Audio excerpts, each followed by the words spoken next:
What if Napoleon invaded North America? What if Napoleon Bonaparte had not sold Louisiana, but sailed across the Atlantic to claim it? It begins not with a cannon blast in Europe, but with a whisper of ambition drifting westward over the ocean. Picture this. The year is 1803. The Louisiana Purchase has not yet occurred. France, under the iron will of its emperor, holds a vast, largely unexplored territory in North America. Stretching from the Gulf of Mexico to the Canadian border, Louisiana is a blank canvas, and Napoleon Bonaparte, the master of Europe, has just lifted his brush. In our timeline, Napoleon sold Louisiana to the United States. He needed gold for war, and the territory, distant, undeveloped, rebellious, seemed like a liability. But let us imagine a different path. Let us imagine that the Haitian Revolution, which had crushed French hopes in the Caribbean, falters. Toussaint Louverture is captured early. The rebellion is smothered. Saint-Domingue, France's richest colony, remains in imperial hands. With sugar profits restored and West Indies secure, Napoleon does not abandon his dreams of a Western empire. Instead, he sets his eyes across the Atlantic and prepares to plant the French eagle deep in the heart of the New World. The preparations are vast. Thousands of troops are mustered, veterans of Austerlitz and Marengo. Engineers, administrators, priests, and settlers are selected to accompany the force. Ships are refitted in Brest and Toulon. But this is not just a colonizing mission. Napoleon is not interested in backwater outposts. This is an invasion, a campaign to forge an empire across the ocean, to rival the one he dominates in Europe, to crush the rising power of the American Republic before it can truly stand. By the summer of 1804, while Europe watches the crowning of the emperor in Notre Dame, fleets are already crossing the Atlantic. French warships shadow the coast of Florida. Transports fill the bayous of New Orleans. A military governor is appointed to oversee the landing zones, General Charles Leclerc, Napoleon's brother-in-law, and one of his most trusted commanders. The United States, under President Thomas Jefferson, is alarmed. He had been negotiating for the purchase of New Orleans and the Mississippi corridor. Now he watches as tens of thousands of French soldiers disembark on American soil. Washington hesitates. The U.S. Army is small, poorly organized, and untested. The frontier is barely a line on a map.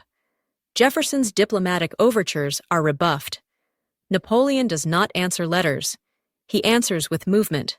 French forces begin pushing up the Mississippi, establishing fortresses at Baton Rouge, Natchez, and eventually Memphis. French flags fly over the river towns of the Midwest.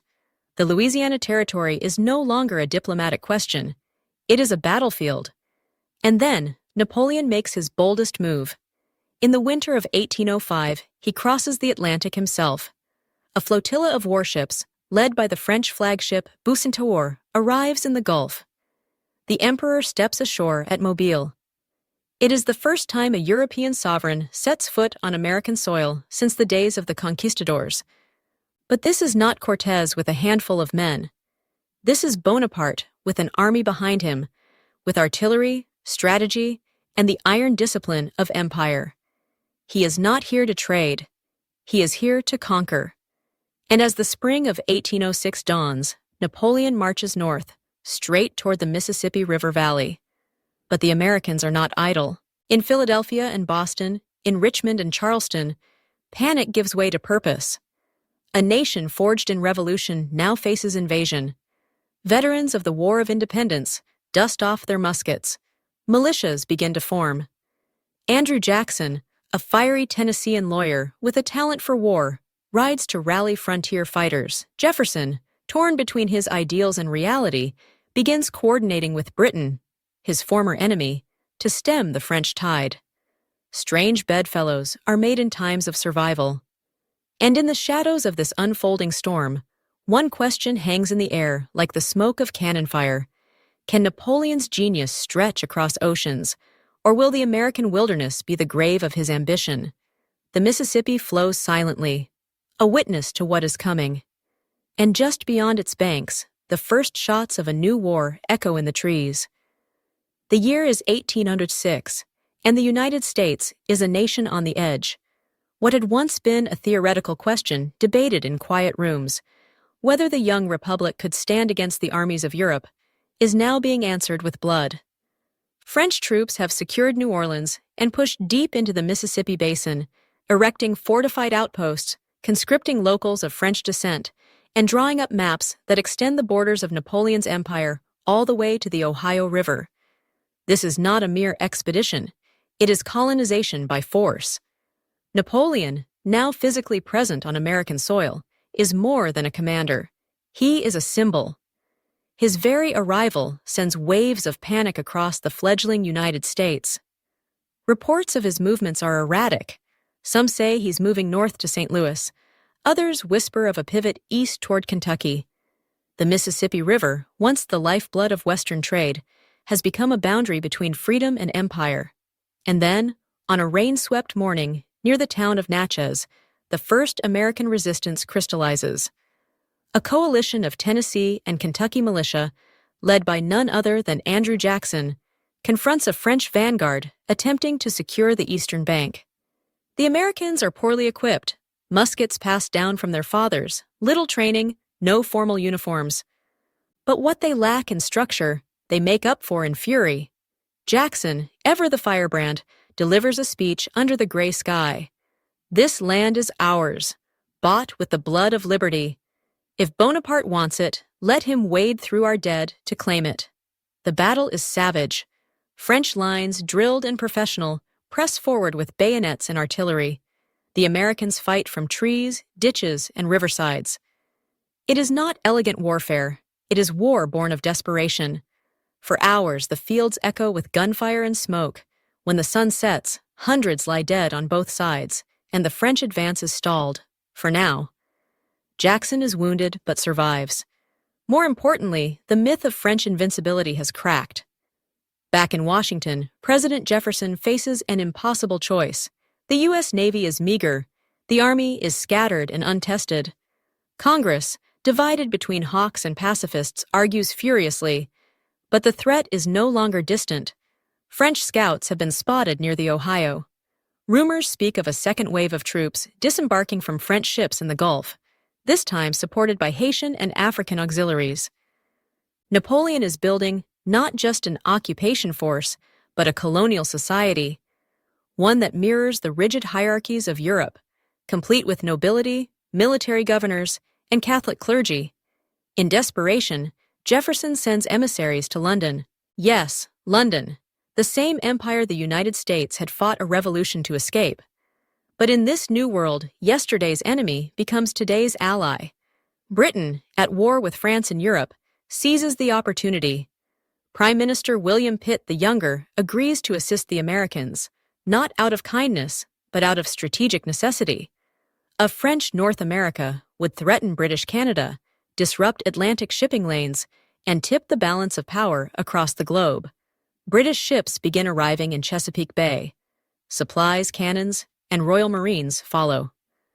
For the first time since the American Revolution, the Union Jack and the Stars and Stripes fly side by side.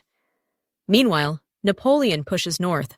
French forces reach St. Louis and establish a command center in what becomes La Nouvelle France. Settlements are renamed. Memphis becomes Mont Bonaparte. Baton Rouge is christened Ville Napoleon. Roads are carved through forest and marsh, linking outposts and supply chains. French engineers draft blueprints for grand cities modeled on Paris. But the deeper they move inland, the more the land resists. Swamps drown columns. Guerrilla fighters haunt the forests. Former slaves, Native American tribes, and American settlers form unlikely alliances to strike at French supply lines. In the White House, Jefferson knows that time is running short. If Napoleon consolidates the Midwest, the East Coast may be next. His fears are confirmed when intercepted French correspondence reveals plans to march eastward through the Cumberland Gap, straight into the heart of Virginia. The young republic braces itself, and in the woods of Tennessee, Andrew Jackson begins assembling what he calls the Continental Legion, a hybrid army of American frontiersmen, freedmen, and British officers. It is a ragtag force, but one burning with a singular goal: to stop Napoleon before he reaches the Appalachians. The Mississippi is no longer a frontier, it is a fault line. And as spring turns to summer, the earth begins to tremble with the weight of empires. The war that now spreads across the Mississippi is no longer a question of territory. It is a war of ideologies. On one side, the revolutionary ideals of the American Republic, flawed, fledgling, and fragile, clinging to notions of liberty and self-governance. On the other, the cold efficiency of imperial ambition, Napoleon Bonaparte's steel-clad dream of an empire that spans continents, guided by discipline and dominated by him alone. In the spring of 1807, that dream collides with raw American resistance in the hills of Kentucky. Napoleon's army, some 35,000 strong, is the most formidable fighting force ever seen on the North American continent. It is composed of veterans from Ulm and Austerlitz, led by commanders who have crushed coalitions and rewritten maps. Their march eastward from the Mississippi is swift, methodical. Towns surrender before cannons are drawn. French engineers build bridges where there were none. The road to the Appalachians seems open, but the terrain is not Europe. These are not the neat, cultivated fields of the Rhine or the plains of northern Italy. These are deep woods and narrow valleys, humid with early summer heat, humming with insects, and choked with fog. French formations, used to open fields and coordinated columns, find themselves bottlenecked in gorges, their artillery slowed by mud, their horses dying of exhaustion. And they are being watched. From behind the trees, they are watched. The Continental Legion, Andrew Jackson's makeshift army, has grown into a living specter in the forest. It numbers only 12,000, but it is composed of men and women who know every bend in the river, every ridge, every pass.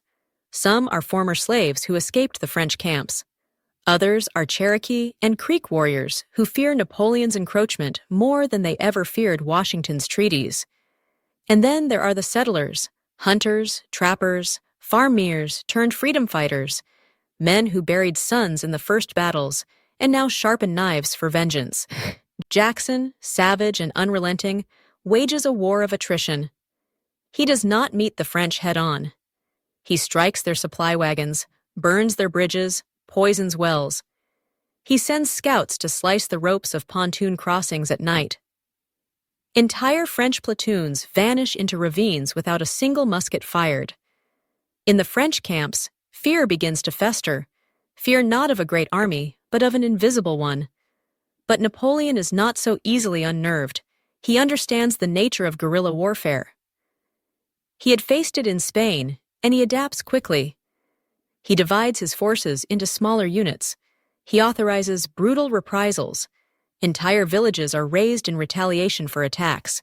Civilians are conscripted or punished.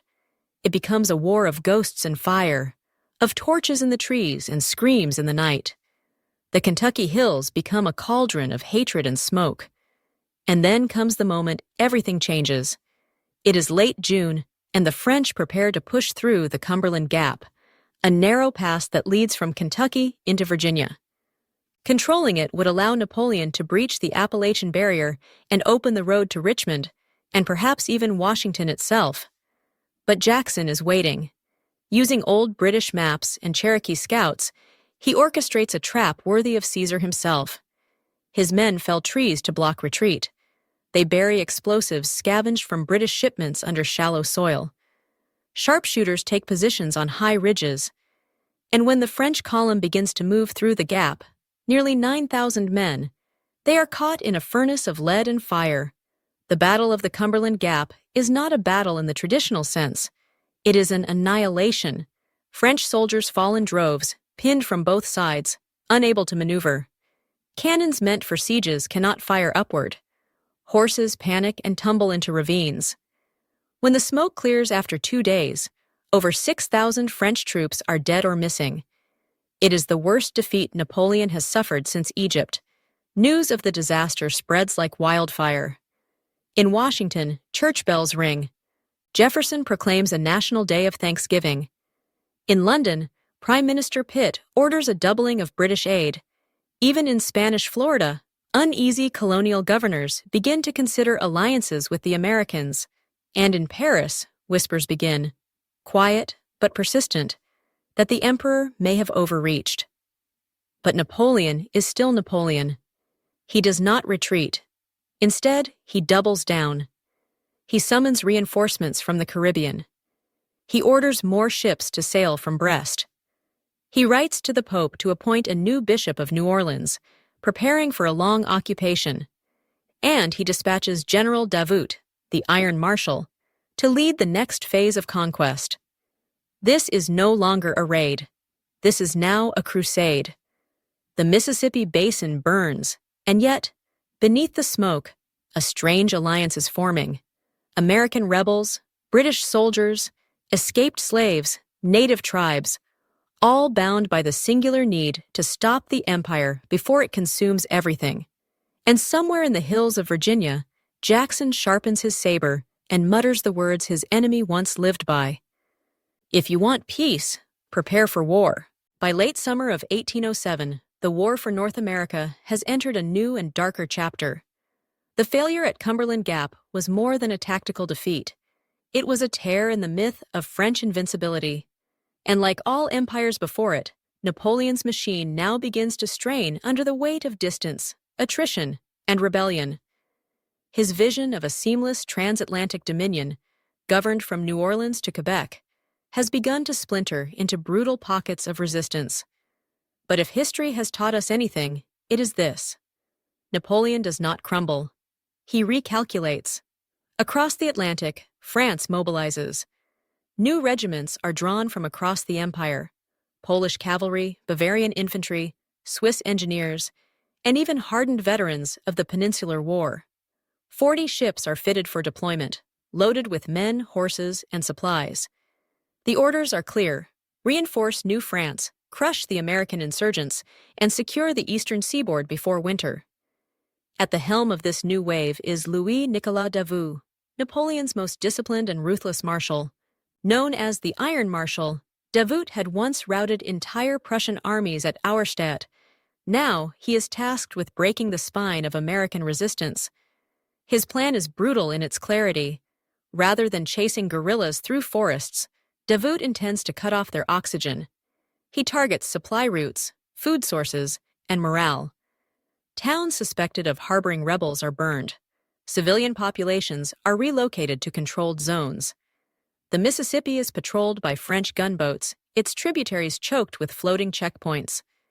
Let them breathe smoke, Davout writes in his journal. Let them eat ash. The French occupation hardens.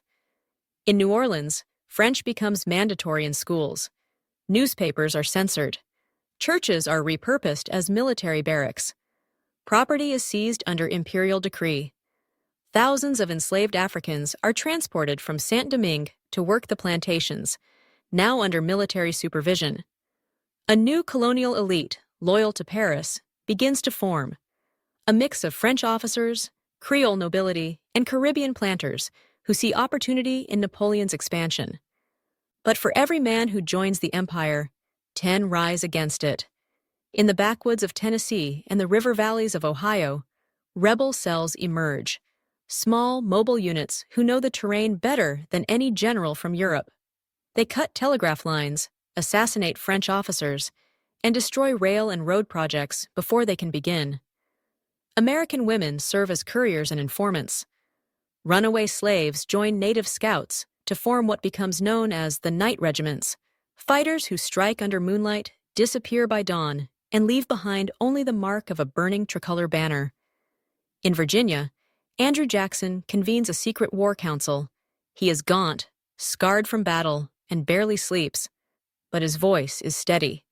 The council includes American generals, British liaisons, and, remarkably, envoys from the Cherokee and Choctaw nations. For centuries, Native Americans had fought against settlers. Now, some choose alliance. Napoleon's empire, they reason, offers only one future: assimilation or erasure. The Americans, for all their hypocrisy, at least now offer arms and promises of shared sovereignty. Of course, promises in war are written in smoke, but the alliance is formed.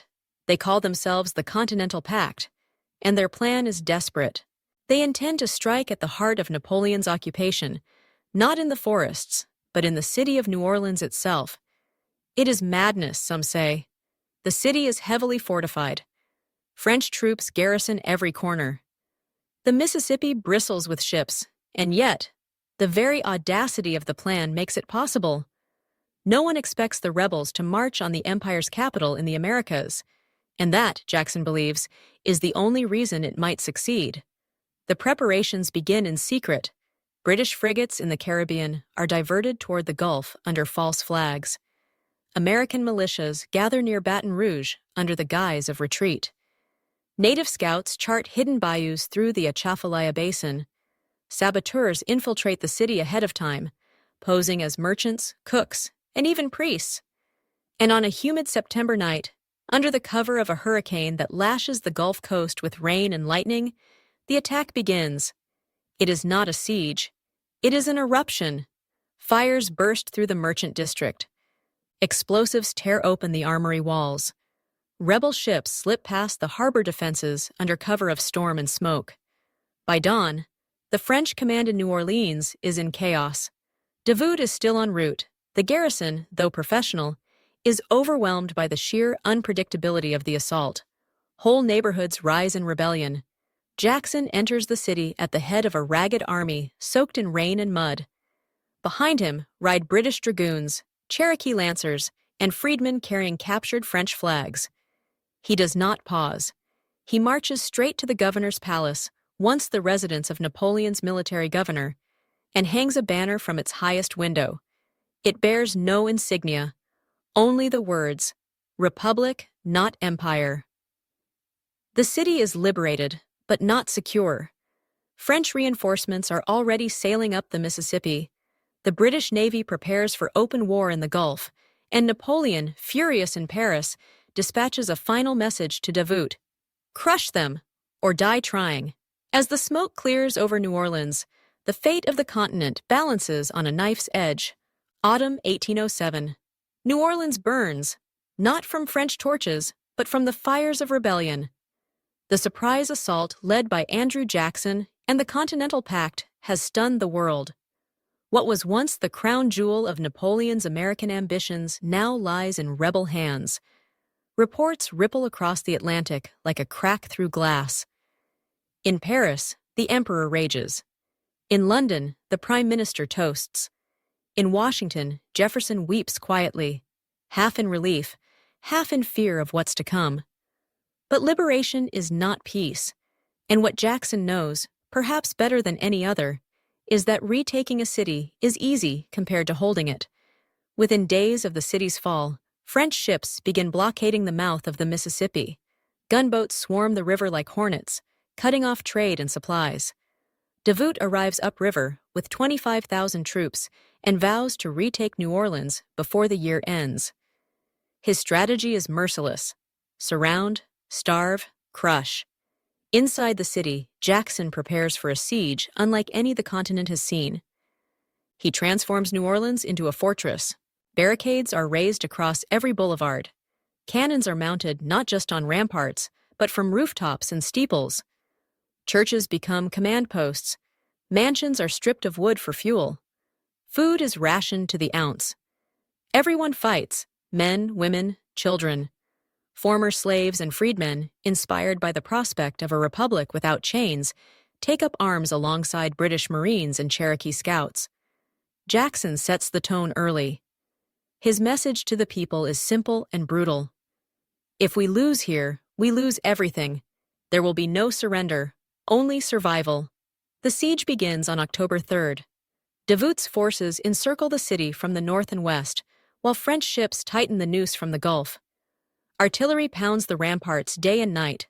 Barrage after barrage reduces entire neighborhoods to rubble. Disease spreads quickly in the crowded quarters. Dysentery, yellow fever, starvation. It becomes a second front. Every morning begins with the tolling of bells for the dead, but the city does not fall. Instead, it hardens. Every cannonball is repurposed. Every French volley is met with rifle fire from hidden alleys. At night, American raiders sneak out to destroy French encampments and steal supplies. They strike, vanish, and leave behind crude flags smeared with mud and blood.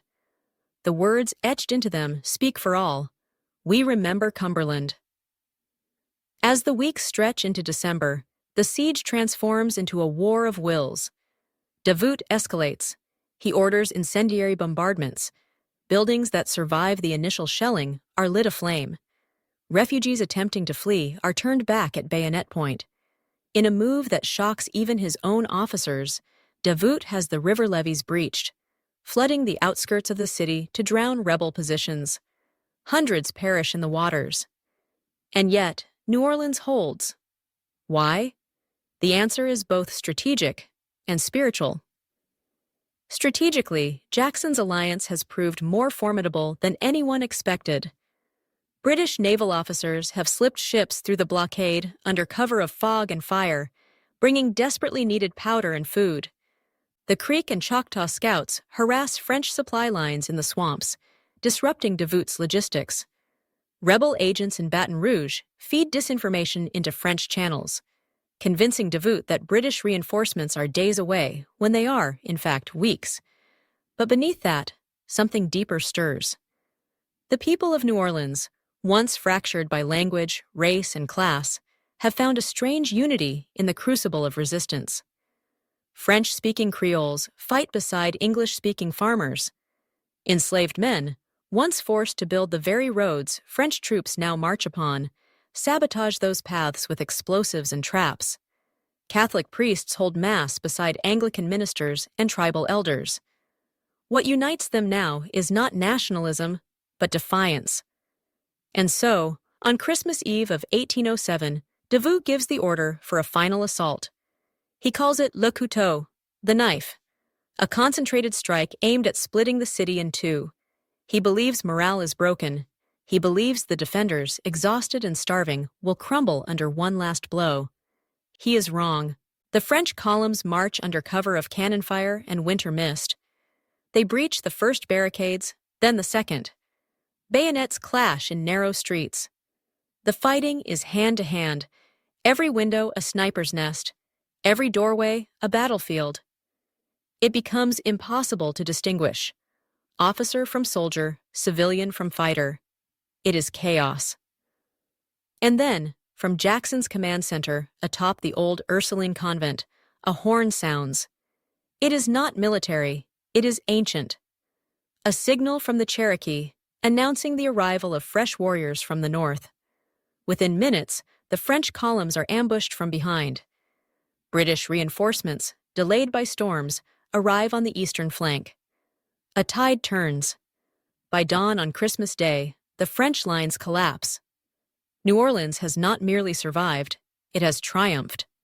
The city, scarred and bleeding, has become something new, a symbol, not just of resistance, but of the possibility that Napoleon can be stopped. Not in Europe, not in theory, but here, on the muddy, blood-soaked soil of North America. But victory comes with a cost. Bodies line the streets, the Mississippi runs dark, and though Jackson remains standing, he knows this is not the end. It is only the beginning of something far larger, because now, with New Orleans held, the fight moves north. Winter, 1808. The Mississippi is quiet, frozen in places where it rarely knows frost. New Orleans stands, ruined, defiant, alive. The French siege has failed. The Emperor's great southern stronghold has fallen, and with it, the illusion of inevitable French dominance in the Americas. But for Napoleon Bonaparte, one defeat is not the death of a campaign. It is a call to recalculate. He does not rage. He repositions. In Paris, Napoleon declares the New Orleans Rebellion an insurrection stirred by British corruption and traitorous savages. He promises total victory before year's end and begins mobilizing his most audacious plan yet, a two-pronged offensive from the north and the east. Canada and Florida, French allies or occupied territories, will become launch pads for a pincer strike across the heart of the continent. From the north, the French plan to sweep down the Great Lakes, following ancient fur trading routes through Michigan and Ohio. From the east, they will strike through Spanish Florida, crossing into Georgia and the Carolinas. The strategy is simple. Choke the United States at its center, split it in two, and sever its ability to fight. Napoleon appoints Marshal Massena to lead the northern thrust, a veteran of the Alps, known for perseverance through winter and mountain warfare. For the southern arc, he selects a younger, more brutal commander, General Victor Dupont, whose reputation for scorched earth tactics in Spain had earned him the nickname Le Chacal, the Jackal. Their advance is swift. French forces from Quebec push into Detroit, seizing Fort Wayne and threatening Cincinnati. In the south, Dupont overruns Pensacola and Tallahassee with terrifying speed. Towns fall in days. Resistance melts before the shock and precision of the French machine. But Napoleon has underestimated one thing. The geography of America is not the same as Europe. There are no neat roads through these forests, no railways, no central towns from which empires can be administered with ease. America in 1808 is raw, untamed, and it swallows armies. As Massena pushes into Ohio, his forces begin to stretch. The local militias, led by a young Virginian named William Henry Harrison, launch guerrilla raids that slow the French to a crawl. Bridges collapse mysteriously behind them.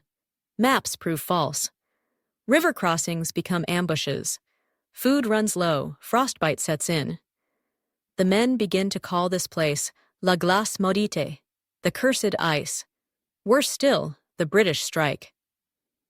In early February, a coordinated assault led by General Arthur Wellesley, soon to be known as the Duke of Wellington, descends from Niagara. He brings with him Highland regiments and naval guns dragged by sled. In the Battle of Lake Erie, French supply lines are cut entirely. Massena, surrounded, is forced to entrench and beg Paris for reinforcements that may never come. Meanwhile, in the south, Dupont meets a different kind of resistance. Georgia does not surrender as expected. Instead, Dupont is met by a coalition of black militias and plantation rebels, formerly enslaved people inspired by the liberation of New Orleans.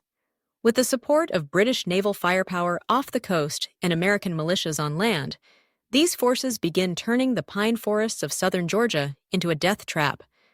And at their center, commanding with precision and fury, is a man few expected to rise. A Haitian-born officer named Alexander de la Tour, who once served in Napoleon's own colonial regiments, but defected during the early days of the rebellion.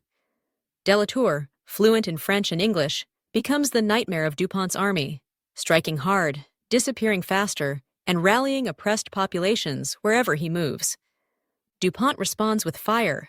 He razes Savannah, burns crops, hangs suspected partisans in public. But with every atrocity, more rebels join the cause. By March, his army is stalled outside Augusta, harassed by an enemy he cannot see, hated by civilians who no longer fear death more than empire. Back in Washington, the mood is shifting. Jefferson, once hesitant and diplomatic, becomes steely. He formally requests full military support from Britain, not as an ally, but as a partner in war. Congress passes emergency funding to expand the Navy and arms production. Factories in the North begin to churn. The Republic is shedding its innocence. It is becoming a war state. And in the Appalachian Mountains, Andrew Jackson begins assembling what he calls the Winter Line. It is not a formal front. It is not a wall. It is a living defense. Forts hidden in valleys, cannons mounted on bluffs, scouts stationed in every pass from Virginia to Mississippi. The purpose is not to meet the French in grand battle, but to break them by exhaustion. This is not Europe, Jackson writes in a letter to Jefferson. This is a land that devours the overconfident. Let the French march where they please. We'll make sure they never march back. As the snow begins to thaw and spring reaches the shattered fields, the continent braces for another year of war. The Americans have bled, the French have bled more. But Napoleon is not finished. And in a secret dispatch sent to his ministers, the emperor writes only this: the Americas must be broken before they can grow. Yet as history often shows, broken ground is where revolutions take root. Spring, 1808. From the ruins of winter emerges something colder still, Napoleon's resolve. Though the emperor remains in Europe, his presence is felt on every battlefield. He dispatches handwritten orders, coordinates troop movements across oceans, and directs supply lines with mathematical precision. Where lesser men would retreat, Napoleon advances. Where defeat lingers in the air, he exhales war. And now, with New Orleans lost, the Mississippi bleeding, and his generals stalled, he makes a bold and final move.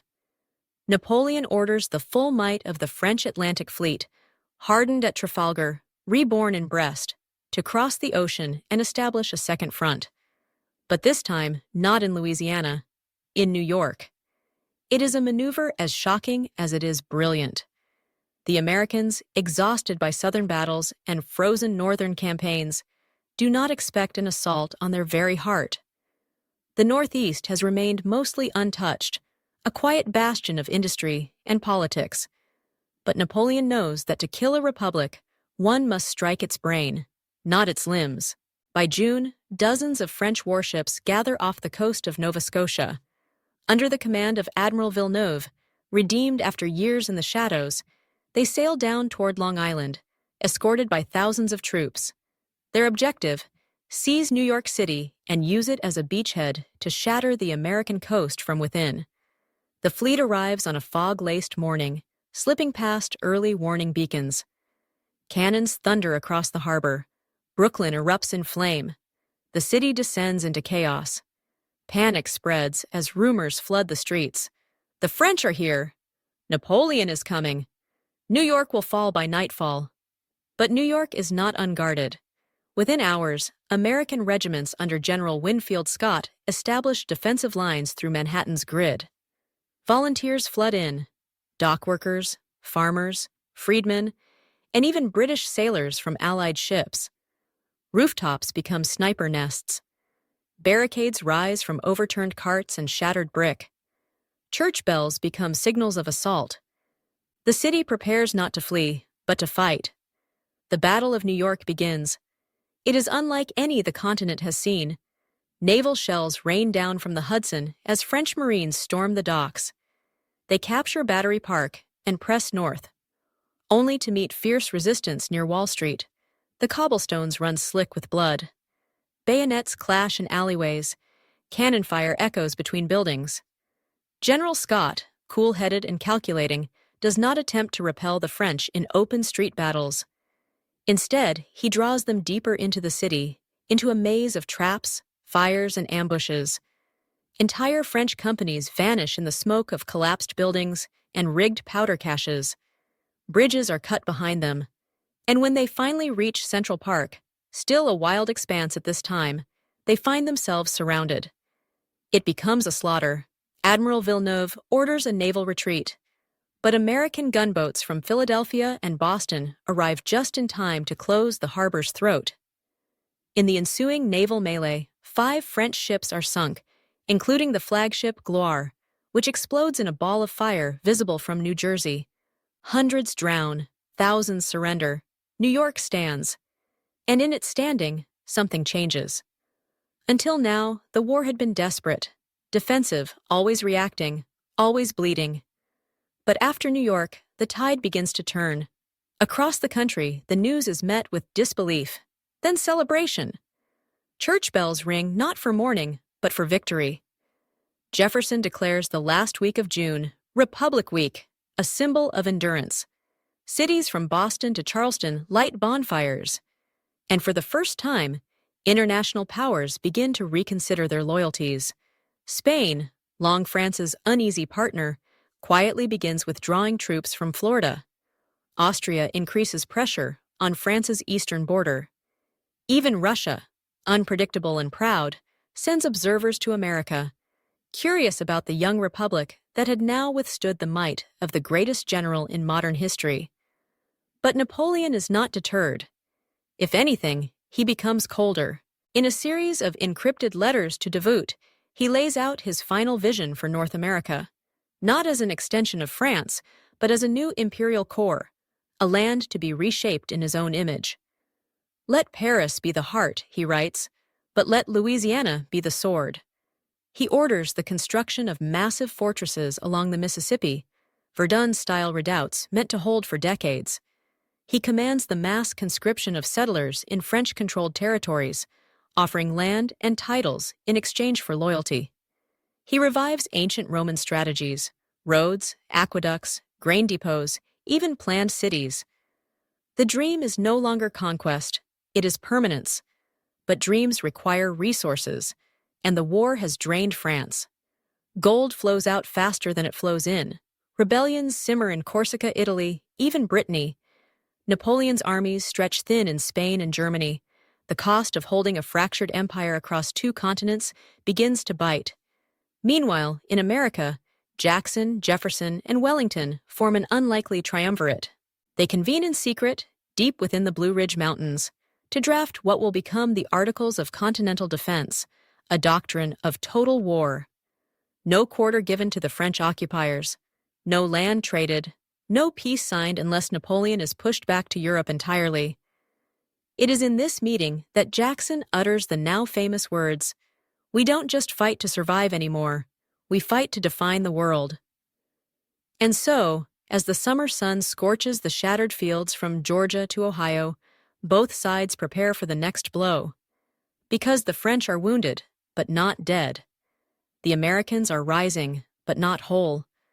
And somewhere, over the Atlantic, new ships begin to stir in French ports, carrying with them not just soldiers, but something darker. Something that may tip the balance in Napoleon's favor once more. Late summer, 1808. Napoleon's plans lie bruised, but not broken. His dreams of dominion in North America have been battered by frost, jungle, rebellion, and now, New York. The once silent continent now roars in defiance. Cities that once feared his name now chant it with venom. His commanders bleed, his fleets sink. But the emperor has one final hand to play. He reaches into the shadows of the old world and draws out a force that had once terrified Europe before being buried in political convenience and royal shame. The Corsicans, the Marseilles exiles, the Legion Noire, men who owe their loyalty not to France, but to Napoleon himself. Veterans of Egypt, Italy, and the blood-drenched fields of Spain. Mercenaries, revolutionaries. Convicts offered redemption through violence. He reassembles them into a new force, a unit without banners or national colors. Only one symbol adorns their uniforms, a black eagle against a crimson flame. They are called La Garde de l'Ombre, the Shadow Guard. Their mission is simple: land in Virginia under cover of storm, march swiftly through the Shenandoah Valley, and decapitate the rebellion before it becomes a global fire. Meanwhile, the Mississippi hardens into a second front. The French dig in, building fortress cities along the river. Baton Rouge becomes a military citadel, its streets choked with artillery. Mobile is remade into a shipyard, producing ironclad gunboats. Primitive, experimental, but deadly on the water. But across the river, American resistance thrives. The success at New York has emboldened the entire eastern seaboard. Volunteers flood in from Canada, from Ireland, even from distant Brazil.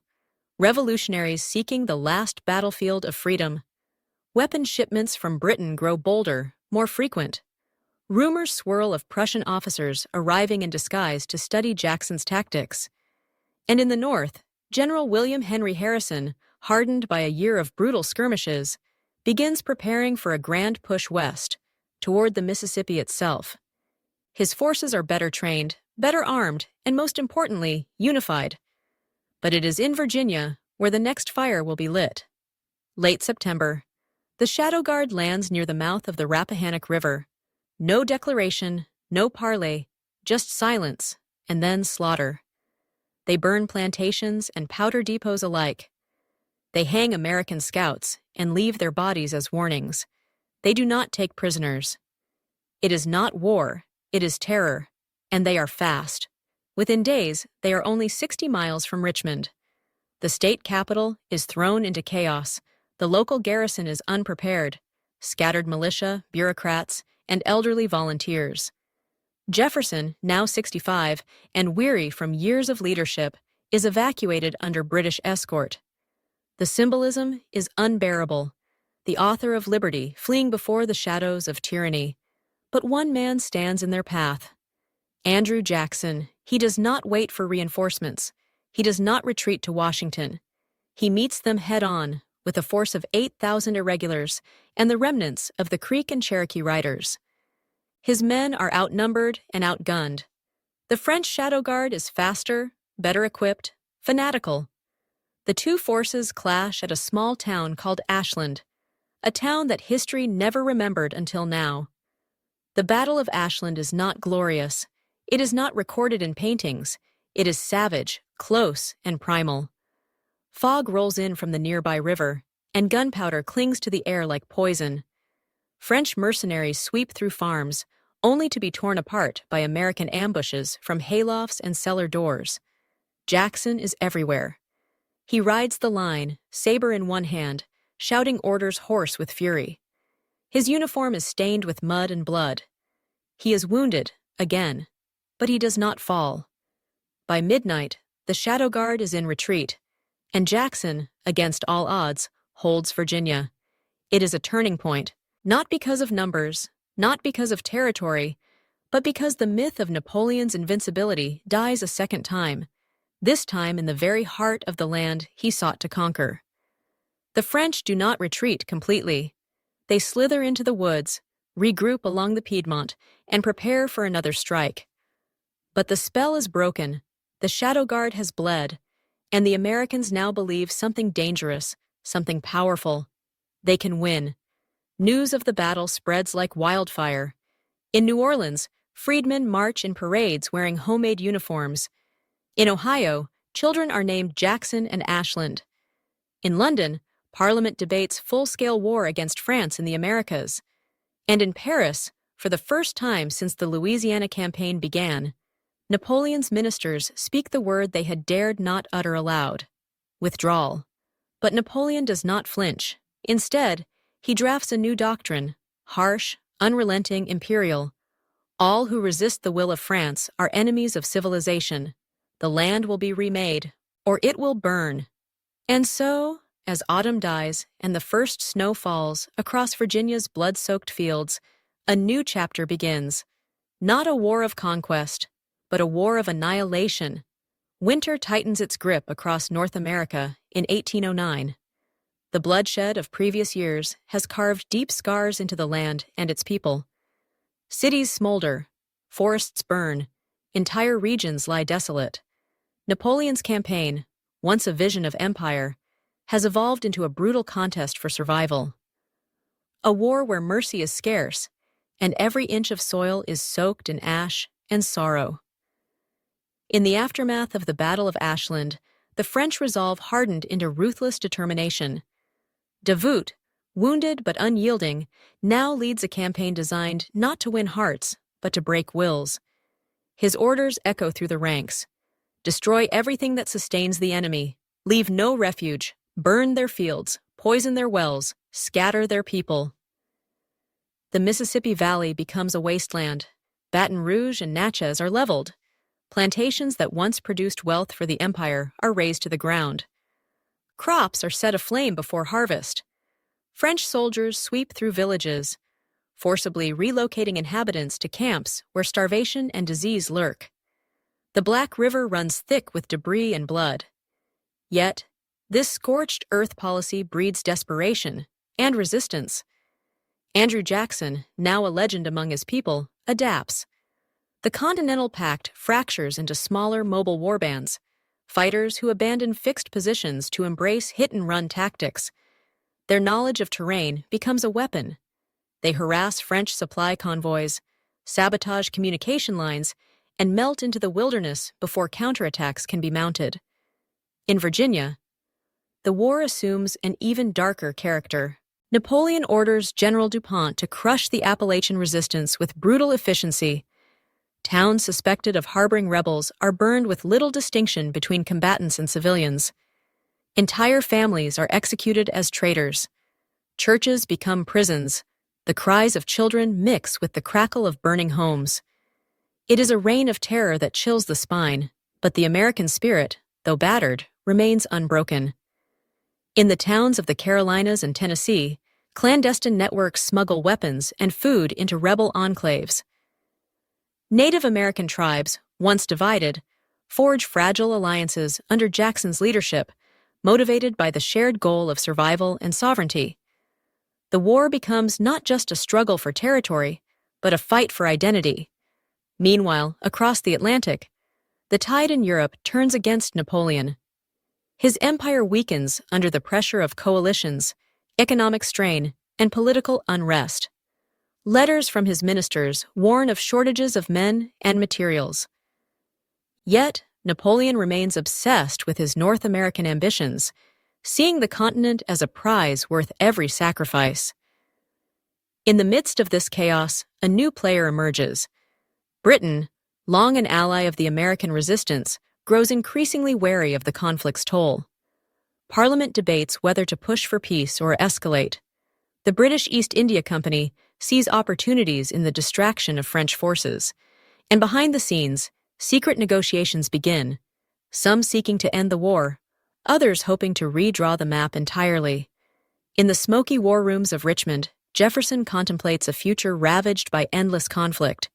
His health failing, he pens a letter to Jackson. "The cost of liberty is more than we ever imagined. Yet I fear what a peace without victory might bring." Jackson, unyielding as ever, responds, "Victory is not given, it is taken, and we will take it, no matter the cost." The winter of 1809 closes over a continent in flames. The French lines, though battered, hold vast swaths of territory. The Americans fight with relentless ferocity, but lack the resources to expel the invaders fully. The war grinds into a stalemate of attrition, and in the silence between battles, whispered questions haunt both camps. How long can an empire maintain a war so far from home? How much destruction can a republic endure before it loses what it fights for? And most haunting of all, will this land ever know peace again? The dawn of 1810 finds North America a fractured land, a battleground where empires and republics alike strain under the weight of endless conflict. The war, once fought with clear lines and fervent hopes, has dissolved into chaos and pragmatism. Both sides face internal divisions that threaten to undo what little stability remains. Napoleon's empire, stretched thin across continents, grapples with rising dissent. The soldiers who once marched proudly under the tricolor now whisper of exhaustion and futility. Supply lines falter. Letters from New France tell tales of mutiny and desertion. Local elites in Louisiana grow restless, torn between loyalty to Paris and the reality of endless siege. Yet the emperor demands results. He orders the creation of a new administrative council in New Orleans, designed to centralize control, but also to placate Creole nobility and influential planters. This council is tasked with raising militias, collecting taxes, and enforcing imperial law, a fragile attempt to bind a colony teetering on the edge of rebellion. Across the river, the Continental Pact faces its own trials. Andrew Jackson, now hailed as the savior of the Republic, confronts growing tensions between American settlers, native allies, and freedmen soldiers. Old prejudices flare in the face of scarcity. Political factions argue over strategy, some advocating for peace talks, others demanding total war. Jefferson, though aged and frail, remains a guiding voice. He convenes a secret conference in Philadelphia, drawing leaders from all factions to discuss a united front. The Philadelphia Compact, as it becomes known, seeks to forge a common identity from the fractured coalition, a blueprint for governance born of war. But peace is still a distant dream. In the shadows of this turmoil, a new and unexpected alliance forms. Spain, watching the devastation unfold along its Florida borders and fearing the collapse of its American holdings, opens secret negotiations with both France and the United States. Madrid proposes a three-way treaty. Spain would cede Florida to the Americans in exchange for guarantees of protection against French encroachment elsewhere. This geopolitical chess game unfolds with razor-sharp precision. Napoleon, wary of losing ground but desperate for resources, counters with a proposal to jointly administer Florida with Spain, using it as a staging ground to strike deeper into the American South. Jefferson, exhausted yet shrewd, contemplates the offer, recognizing that accepting Spain's cession could mean ending the Southern Front, but possibly inviting French dominance elsewhere. Meanwhile, Andrew Jackson grows restless. Known for his fierce independence, he distrusts diplomatic maneuvers that could compromise hard-won gains. In Tennessee, he builds up a private militia loyal only to him, a force prepared to act outside the bounds of government should the Philadelphia Compact falter. As these political fractures deepen, the battlefield shifts once again.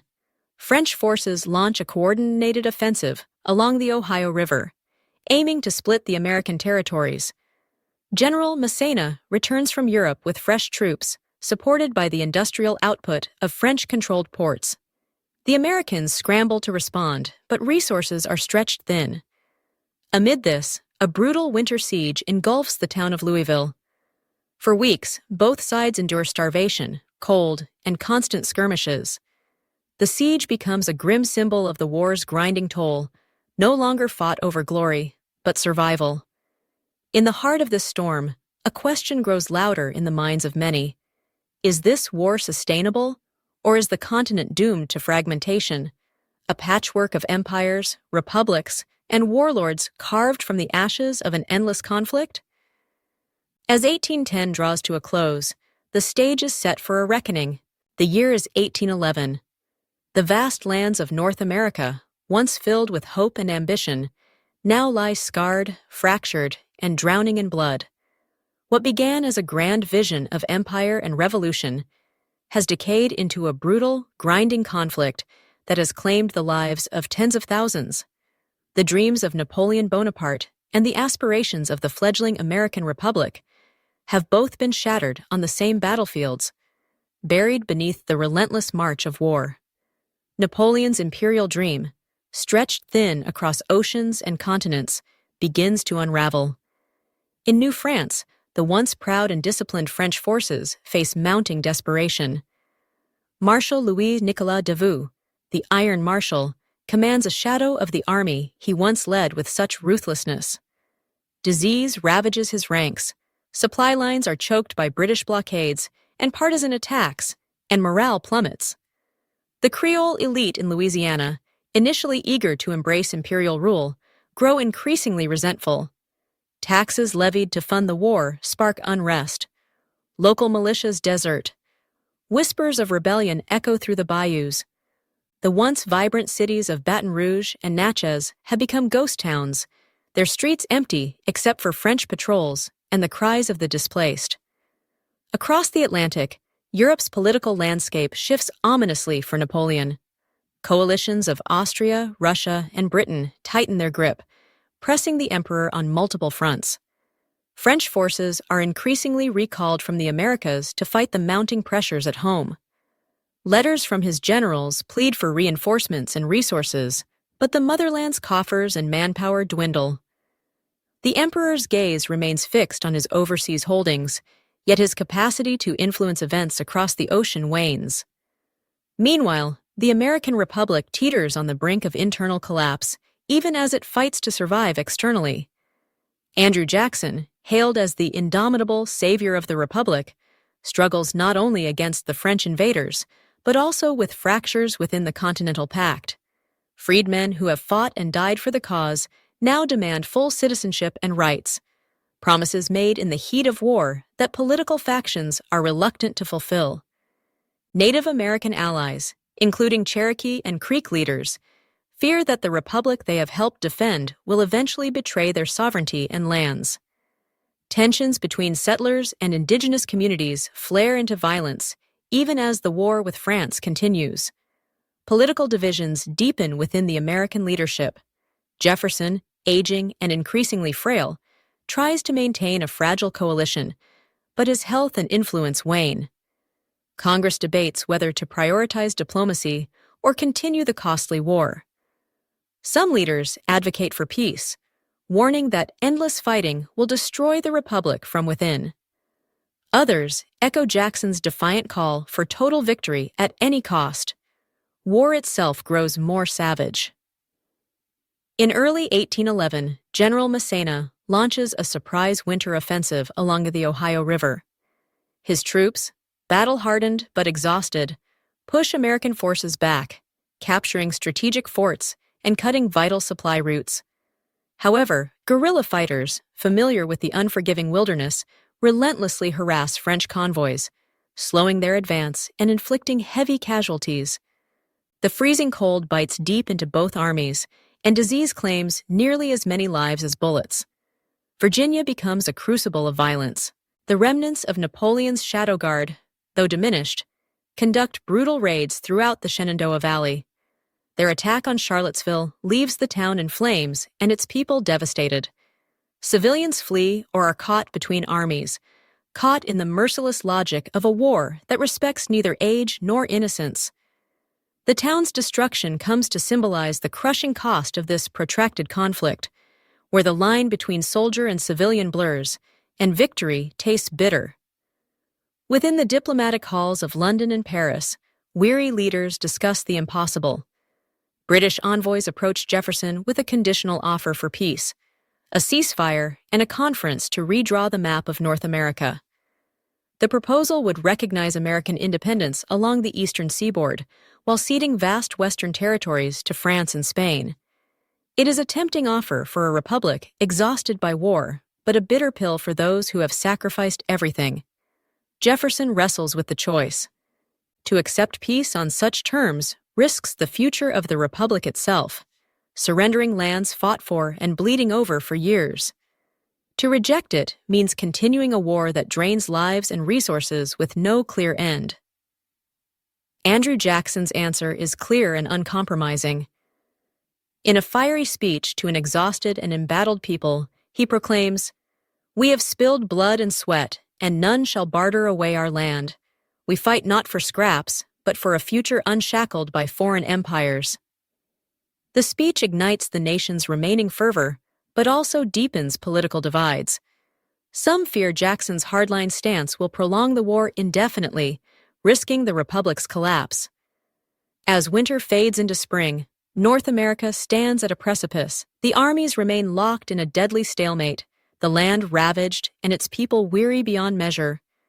The question lingers like a shadow over every campfire and council chamber. How long can this land endure war before it forgets peace? How much more blood must flow before a new order rises? And as Napoleon watches from afar, his empire wanes, but his ambitions refuse to die. The coming months will decide the fate of a continent and the legacy of those who dared to fight for its soul. The spring of 1812 arrives like a fragile breath across a continent scarred by decades of war. The dream of Napoleon's North American empire, once blazing with the fire of ambition and conquest, has been reduced to embers. The American Republic, battered and bloodied, stands at a crossroads, its future uncertain, but its spirit unbroken. Napoleon, still emperor in Europe, but increasingly isolated, faces a world that is slipping beyond his control. The European coalitions tighten, revolts simmer, and his resources dwindle. His armies in the Americas are cut off, their commanders worn down by years of attrition, guerrilla warfare, and political turmoil. Yet he refuses to surrender the cause. To him, North America represents more than land. It is a symbol of power, a test of destiny. In the final months before the war's conclusion, the fighting grows desperate and brutal. French forces, commanded now by fragmented generals who have lost contact with Paris, launch last-ditch offensives from the Mississippi to the Carolinas. Towns burn, forests echo with gunfire, and civilians endure the cruelest horrors of war. Andrew Jackson emerges once more at the forefront. His leadership, forged in years of hardship and sacrifice, has transformed from mere military command to a symbol of hope and defiance. He rallies the fractured forces of the Continental Pact, settlers, freedmen, native warriors, and British allies, into a united front determined to end the conflict. In a decisive campaign across the Appalachian front, Jackson's forces engaged the remnants of the French armies. The Battle of the Alleghenies, fierce and unforgiving, marks the collapse of Napoleon's last significant foothold in the Americas. The French are pushed back, their fortresses fall one by one, and the echoes of Empire's march fade into silence. With the war's end, a weary peace settles. The continent is forever changed. New borders are drawn, not by the will of conquerors, but by the blood and resilience of those who fought. The Louisiana Territory remains divided, part returned to the United States, part fragmented into semi-autonomous regions under varying influence. Native American nations, scarred but sovereign, negotiate treaties that redefine their place in this new world. The cities of New Orleans, New York, and Richmond rebuild, their scars reminders of a brutal past and beacons toward a hopeful future. Yet the legacy of Napoleon's invasion lingers. It reshaped the political landscape, forced uneasy alliances, and accelerated the evolution of the American Republic into a more militarized, unified entity. The war ignited debates over citizenship, rights, and identity that would echo through generations. And it left a haunting question: what if Napoleon's dream had succeeded? Would North America be a continent divided by imperial rule, its peoples subjects of distant crowns? Would the revolutionary ideals that birthed the United States have been crushed beneath the boot of an emperor? Or would the fires of resistance have simply burned elsewhere, sparking revolutions anew? You, watching this story unfold, must ask yourself, would you want to live in that world? A world where empires fought not just for land, but for the very soul of civilization, where the cost of ambition was counted in lives and shattered dreams, where history could have been rewritten by a single decision: one sale, one war, one invasion. And if history did change, would it still be recognizable? The story of Napoleon's invasion of North America is not just a tale of war. It is a mirror, a reflection of power and resistance, of ideals and brutality, of the fragile thread upon which history balances. Thank you for joining this journey into a world that never was, but could have been. Please share your thoughts, your questions, and your reflections in the comments below. What part of this alternate history struck you the most? Do you think history is shaped more by chance or choice? Let's discuss, because the stories we imagine tell us as much about ourselves as the history we inherit.